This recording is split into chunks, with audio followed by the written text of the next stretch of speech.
Investigation ಎದುರಿಸಲಿಕ್ಕೆ ತಯಾರಾಗಿದ್ದೀವಿ. ತನಿಖೆಗಳಿಗೆ ಯಾವುದಕ್ಕೂ ಕೂಡ ಎದುರಲ್ಲ.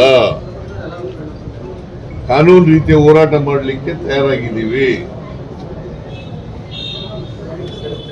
ನಿನ್ನೆ ಈ ಮಾತುಗಳನ್ನು ಕೂಡ ಹೇಳಿದ್ದೀನಿ. ಈಗಲೂ ಅದೇ ಮಾತುಗಳನ್ನು ಪುನರುಚ್ಚಾರ ಮಾಡ್ತಾ ಇದ್ದೀನಿ. ಈಗ ನನಗೆ ಗೊತ್ತಿರೋ ಮಟ್ಟಿಗೆ ರೆಫರ್ ಮಾಡಿದ್ದಾರೆ ಲೋಕಾಯುಕ್ತಕ್ಕೆ ರೆಫರ್ ಮಾಡಿದ್ದಾರೆ. ಮೈಸೂರು ಲೋಕಾಯುಕ್ತಕ್ಕೆ ರೆಫರ್ ಮಾಡಿದ್ದಾರೆ. ಬಿಕಾಸ್ ಅಲ್ಲಿ ಕಂಪ್ಲೇಂಟ್ ಕೊಟ್ಟಿದ್ರು ದೂರದಾರರು ಮೈಸೂರಿನವರು, ಮತ್ತೆ ಮೂಡ ಮೈಸೂರಿನಲ್ಲಿದೆ ಅಂತ ಮಾಡಿರ್ಬೇಕು ಅಂತ ಅನ್ಕೊಂಡಿದ್ದೀನಿ. ಅದಕ್ಕೆ ಮಾಡಬೇಕು, ಯಾಕಂದ್ರೆ ತನಿಖೆ ಮಾಡಿ ಅಂತೇಳಿ ನೆನೆನೇ ಹೇಳಿದ್ದಾರೆ. ತನಿಖೆ ಮಾಡಿ ಅಂತ ನೆನೆನೇ ಹೇಳಿದ್ದಾರೆ.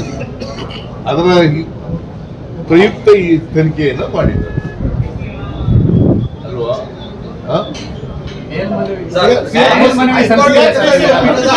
ಹೈಕೋರ್ಟ್ ಆದೇಶ ಮತ್ತೆ ಜನಪ್ರತಿನಿಧಿಗಳ ಆದೇಶ ಎರಡನ್ನೂ ಪ್ರಶ್ನೆ ಮಾಡಿ ಏನಾದ್ರು ಮೇಲ್ಮನವಿ ಸಲ್ಲಿಸೋದಕ್ಕೆ ಏನಾದ್ರು ನಾವು ಇನ್ನೂ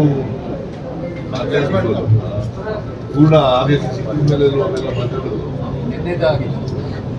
ಪೂರ್ಣ ಆದೇಶ ಸಿಕ್ಕಿದ ಮೇಲೆ, ಇವತ್ತಿನ ಆದೇಶ ಸಿಕ್ಕಿದ ಮೇಲೆ ನಾವು ಲಾಯರ್ಗಳ ಜೊತೆ ಚರ್ಚೆ ಮಾಡಿ will take A final decision.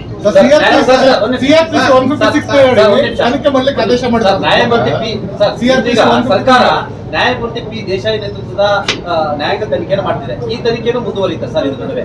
ಯಾವುದು ಸರ್ಕಾರ ರಚನೆ ಮಾಡಿದ್ರೆ ಅದಕ್ಕೆ ತಡೆ ಮಾಡಿದಾರ?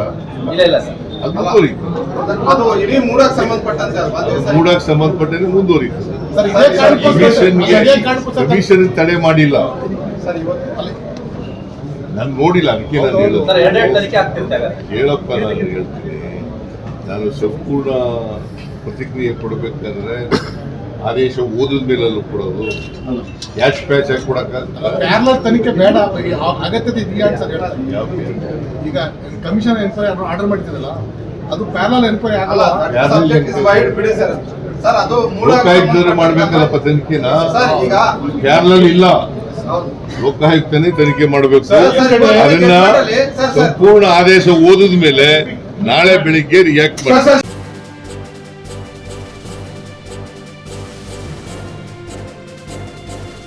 ಇದು ಮಾನವೀಯ ಸಂದೇಶದ ಜನವಾಹಿನಿ.